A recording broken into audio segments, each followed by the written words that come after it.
These are some of the darkest conspiracy theories on the internet. So I feel like when you talk about dark conspiracy theories, the dark web, you have to first talk about Mariana's Web, which if you have not heard of it, it's basically the darkest form of the dark web possible, named after the Marianas Trench, which is the deepest known point in the ocean. So people say that Mariana's Web is a place that you can't really reach accidentally. You have to be searching for it. And you go beyond just like shady chat rooms and different marketplaces and all that stuff. It's allegedly a part of the internet that you're definitely not supposed to see. So the legend of Mariana's Web began in the early 2010s, and basically a bunch of image boards and cyber mystery forums were obsessed with levels of the internet, like talking about the dark net, the dark web, whatever you want to call it. And then someone posted a chart dividing the internet into 7 different layers, and the 7th layer, being the darkest layer, was of course Mariana's Web. Each layer claimed to be harder and harder to reach, requiring stronger encryption and stranger credentials. And the infamous Mariana's Web is supposedly built on quantum computers, and that's the only way that you can access them. And basically you have to communicate through AI language that apparently no human could speak. There's been tons of like user horror stories on Reddit that are like, this person logged into Mariana's Web and never came back. It kind of just became like a lore at this point, and no one knows whether or not it's actually real, obviously. Do I think that there's dark parts of the internet and the web that we cannot get to? Yeah, so I don't think it's like that crazy of a theory. So depending on who you ask, there's a lot of different things that are included in the Mariana's Web. For one, the Library of Babylon is a popular theory that basically a database of every book, song, piece of art that ever existed, even the ones that were erased from history, still exist in this database. Allegedly, a lot of people believe that the Mariana's Web holds different evidence of governmental mind control experiments, but not just within one government, but worldwide. Supposedly, a lot of people believe that the Vatican archives backup is located here as well, and that every secret text and document within the Vatican is digitalized on Mariana's Web. A lot of people think that there's conscious AI people, essentially people, I don't know, but basically AI programs that achieved awareness and now they're forced to live in exile, or just any kind of information about AI and the future of it that we just don't know yet is located in this dark pit of the web. Again, no one really provides actual proof of this existing. There's some screenshots, corrupt links, and some grainy images of quantum code, but essentially there's no hard evidence that the Mariana's Web is a real thing, but that does not stop people from speculating, and I understand why. I think it's because this conspiracy theory plays on a very simple truth, which is the fact that most of the internet is invisible. Like, that is a fact. Search engines only index a fraction of the online data that exists. There probably is so many different dark pits of the web that are impossible to locate unless you have the correct encryptions and all of that shit. So do I believe that this theory is true?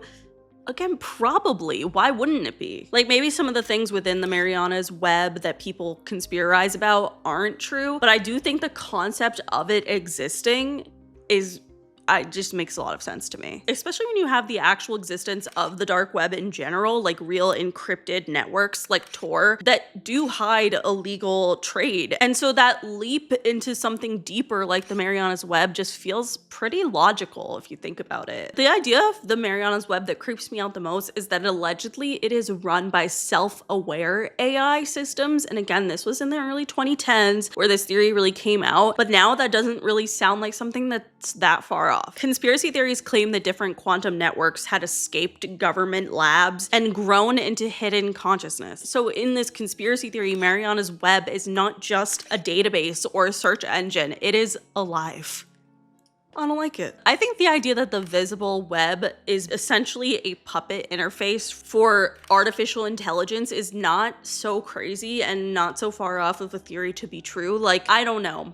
I just think the rapid pace AI has taken over the last 5 years, really even over the last 3 years. It's kind of nuts, and it's hard to believe that the government or whoever, Illuminati, whatever you want to call it, didn't have access to this technology before us, because obviously they did. And the thought of there being an entire world of dark web, and even darker than the dark web that we know actually exists, is terrifying to think about, but it's probably true. I just think it's an interesting concept overall overall, because again, I think, yes, there are layers of the internet. And is there a layer that no one has been able to access unless you have certain credentials or codes, etc.? Like, yeah, I feel like duh, but there's no specific proof about the Mariana's web itself. But I think it exists. I do think it makes a lot of sense, and I obviously think that there has to be some crazy encryptions like involved in this, and like it is impossible for an average person to get onto this dark web, so to speak. But I do think that the internet having layers makes a lot of sense overall, and I definitely believe it. I don't know if I think it's fully run by AI or, you know, AI that has become self-aware, but I do think that like our future is headed there. Like it kind of already is self-aware, but able to be like taking over the world. I don't know. I kind of just like don't like to think about it, and I pretend like that's not a real thing, you know? Like I'm just like, no, AI is not going to take over the world. It's fine.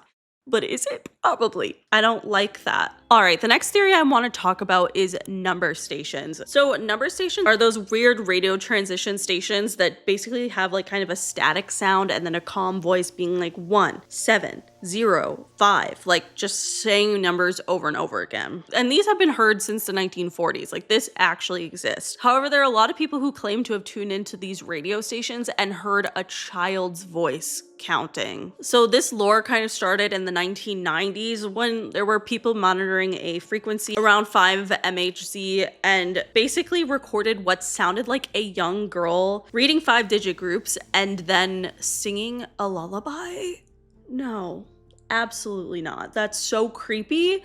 I can't. Other people reported hearing 2 young boys' voices counting numbers in Spanish, but none of these things lasted long. This only happened over the stretch of a couple of nights, and those anomalies obviously stood out to people, but it was never definitively explained why that happened. So there's a lot of theories as to why they would use a child's voice on these radio waves. For one, masking and camouflage is a pretty popular theory here. During the Cold War, nations sometimes broadcasted dummy programs to hide secret channels. So like a child speaking or singing sounds like a harmless educational broadcast or something, like they're counting whatever, but really they're carrying coded data, which is kind of nuts. Other people turned to a more conspiracy side of it, which is that it could be used for psychological manipulation. Some people believe the childlike tone was intentional to unnerve interceptors or test responses overall. Something about it just genuinely freaks me out, because what is the purpose here? What was the purpose of it? And also, where are these children coming from? Like, a lot of people have theories that they are like human trafficked children or missing children, and they're being used by the government. I don't know. I definitely think it's a dark theory, and it is just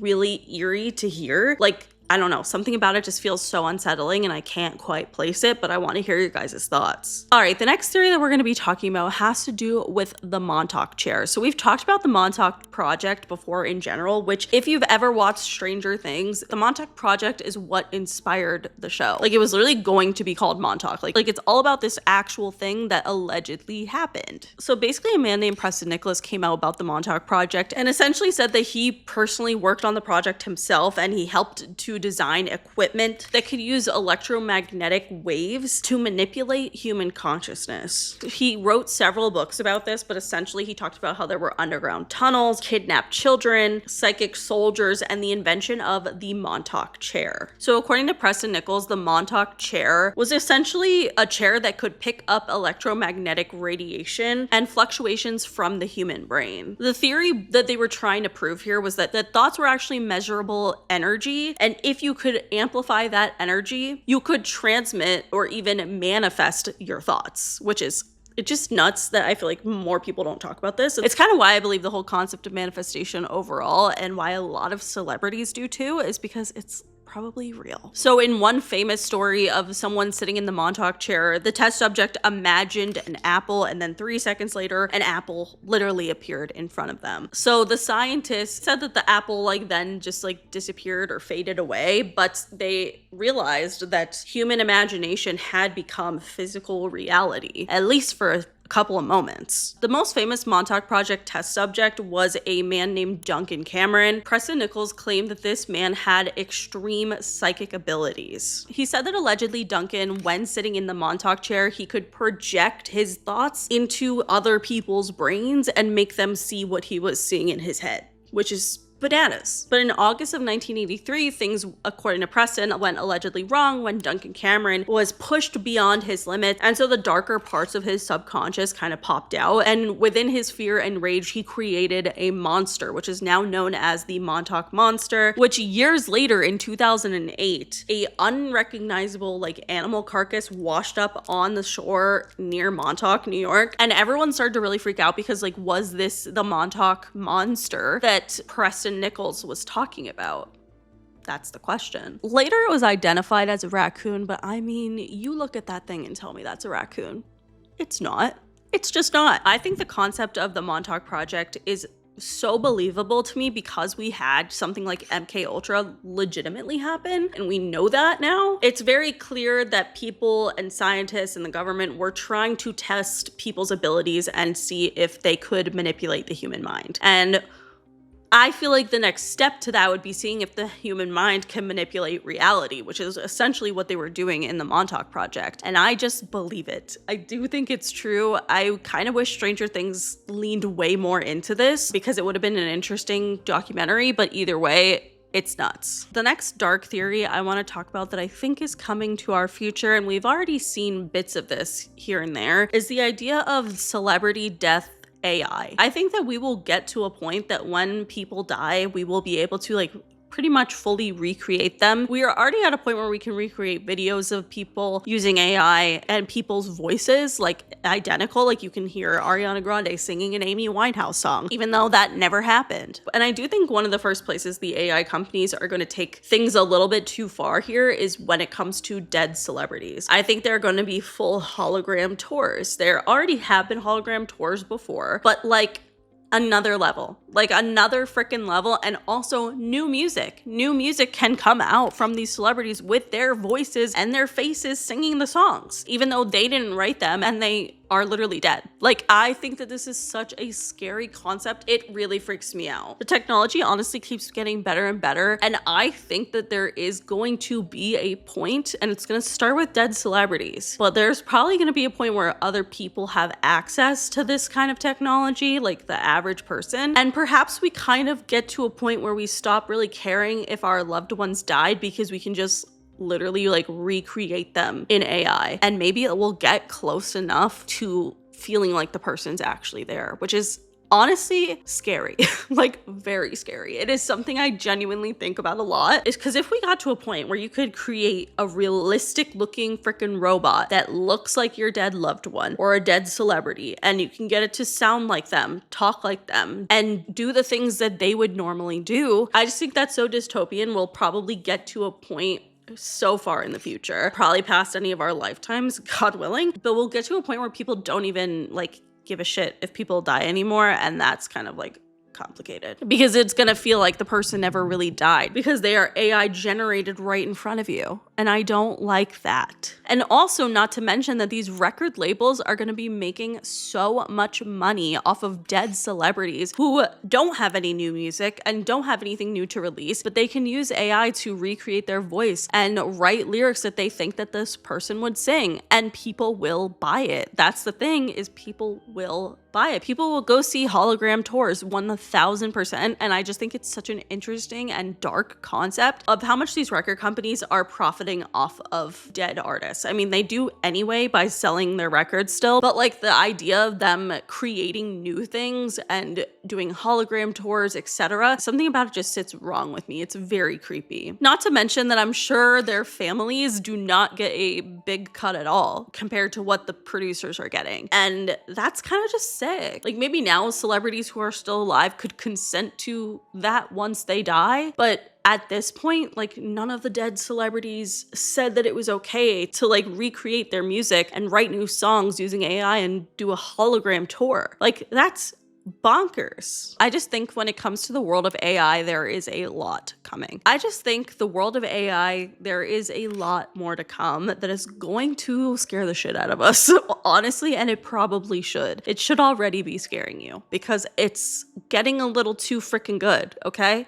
Again, I believed those damn bunnies on the trampoline, okay? All right, the next theory I want to talk about has to do with looper towns. So looper towns are basically places that just repeat themselves over and over again, kind of like similar to an NPC theory / life is a simulation in general. So this rumor started in 2014 on Reddit when a user basically claimed that a small town in Nebraska looped every Wednesday. The user claimed that he was driving cross country and he stopped in this Nebraskan town to get gas. And the next week on his return trip, the same people were standing in the same positions, wearing the same clothes, and saying the same things word for word. The way I would freak the fuck out if that happened. Like, come on. No. I think about this a lot, okay? Because I feel like every time I'm at Disneyland or on a cruise or somewhere where there is a shit ton of people, I always see the same fucking people over and over again. What the hell is that? And it kind of like coincides with the whole NPC theory, which is that there are people who are literally non-playable characters that are just there doing nothing, and they just kind of are like robots and prove that life is a simulation. I think it's true. Unfortunately, I just do think it's true. I think the thing that makes the most sense about when I think about like the way of the world and what the world really means and all that stuff, I do think life is a simulation makes the most sense, which is sad because like I don't want that to be the truth, but like it really does make sense. So a lot of these looper towns are kind of like in the Midwest, rural Canada, Appalachia. There's like a lot of stuff about the Appalachian Mountains, which honestly I could do a full video on. A lot of you guys have been asking me to. I'm kind of scared of it, but nonetheless, we could try. But imagine if this genuinely happened to you. Like, you can hear this story on the internet and get creeped out by it. What if you are the Reddit user here and you go get gas somewhere and then a week later you get gas at the same place and the exact same people are there wearing the exact same things, saying the same thing? Like, no. That would probably send me to a hospital, honestly. It would make me insane. Again, I want to hear your guys' thoughts on this. And if you've ever experienced anything similar to this kind of story in like looper towns in general, I really want to hear your guys' thoughts on it. And I want to hear your stories. Like, again, I just think it's so interesting. And obviously, I'm going to still be reading it from people on the internet, but I kind of believe you guys, you know? Like, I'm also just kind of gullible in general. I can't lie. But I really want to know if you guys have any stories of feeling like life is a simulation, because I do feel like we all have our own little stories here and there, and they all kind of add up to the bigger picture that I genuinely do think the life is a simulation theory is true. Speaking of life is a simulation, I think that is why manifestation is real. Okay? I think that you can manifest like literally anything. I feel like Jim Carrey has proved that, okay? So before Jim Carrey was famous, he wrote himself a check for $10 million and had it to be fulfilled for like 1995. He was like, I'm gonna be a famous actor. I'm gonna be cast in everything. Everyone's gonna want me. He would go drive up to Mulholland Drive every night and sit there and be like, I am a famous actor. I live in one of these big, beautiful houses. Everyone wants to cast me in their movies, etc. And then he literally was able to cash his check in time because he got a $10 million movie deal with The Mask. I mean, come on, that's insane. I do genuinely believe manifesting is real. Like, I mean, I think you have to put the work behind the manifestation as well, but I always have believed the theory and The Secret in general, and I think so many celebrities believe it. Every single celebrity or rich person that I've ever spoken to believes in The Secret, believes in manifestation. And I do think that that kind of says something, not gonna lie. I want to hear your guys' thoughts on this. What's the craziest thing you've manifested? Because recently, for me, was hitting 300,000 subscribers. I wrote on my closet door that I hit 300,000 subscribers by the end of September. I honestly didn't think it was possible. My channel was stuck at like between 295 and 296K for years, like honestly an embarrassing amount of time, and yet somehow it happened. I had 300,000 subscribers, which thank you, I'm very excited about. But I think that's so cool, and I feel like I've always just been a natural manifester. As a kid, you could call it delusion, that's fine. I think you have to be a little delusional to get what you want. And that's the truth. And I think people need to take things with a grain of salt and still put hard work behind your goals. I do believe the concept of manifestation is real. And I do think the fact that it's called The Secret is so interesting because it's really not a secret. It's just that people don't really listen to it. And I think that's kind of the interesting concept behind it. But I do think it's because life is a simulation. So yeah, you can have anything you want. I'm gonna start manifesting that I become a mermaid soon. All right, the last theory I want to talk about has to do with Jay-Z, Beyonce, and a woman named Kathy White. This is a theory that I feel like not enough people talk about because it's kind of nuts. Like, I believe this theory. So everyone talked about the whole Beyonce fake baby bump theory. So many people believed that. A lot of people thought that Blue Ivy was just born via surrogate and that Beyonce was never actually pregnant. But there is a darker theory to it that I think is kind of not as well known as it should be. Like, it's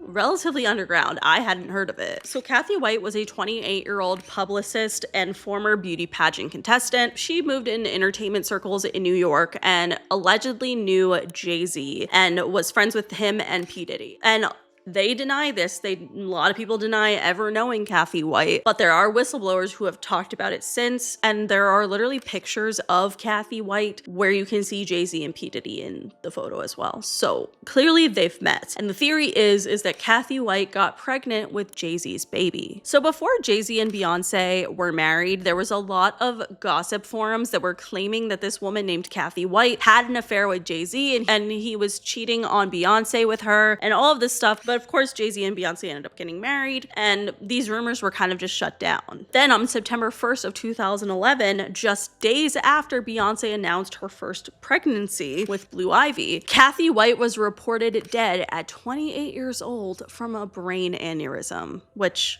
obviously is extremely rare. According to the theory, Kathy White became pregnant by Jay-Z, and to protect his marriage, his image, or even some people think that there are darker aspects here, like because P. Diddy was also involved, that maybe Kathy White saw too much or saw things that she shouldn't have, and therefore that's why she was killed. And the child that she was pregnant with is actually Blue Ivy, and Blue Ivy is not Beyonce's kid, which is why she had the fake pregnancy bump conspiracy theory, and Blue Ivy is just Jay-Z and Kathy White's kid. I believe it. I'm sorry, I do. I think it makes so much sense. It is so weird to me that so many young people around Jay-Z and Diddy just end up dead. It's weird. Honestly, I've found it interesting the way Jaguar Wright talks about it. She has spoken out about Kathy White and Jay-Z and how Kathy White was in fact pregnant with Jay-Z's child. And I've always just found it to be an interesting theory. I'm not gonna lie. I think that there could be truth to it. Either way, I think it's weird that Jay-Z was denying any involvement with Kathy White when clearly they did know each other. And a lot of her friends believe this theory as well. I don't know. I want to hear your guys' thoughts on it because I do think it is one of the darker theories that Hollywood definitely tries to hide. And I don't know. I don't feel like I hear enough people talk about it, not gonna lie. Anyway, that is it for today's video. If you guys liked it, please give it a big thumbs up. I could definitely do a part 2 because I honestly had so many more theories here that I found in the dark pits of the internet. All right, so if you want me to make a part 2, let me know. But that is it. If you like this video, give it a thumbs up. Comment below what conspiracy theories you believe in. If you have like a life as a simulation moment, please tell us the story below. I'm begging. But that is it. Make sure you follow me on Twitter, TikTok, and Instagram, and subscribe for new videos every week. And I'll see you guys later. Bye.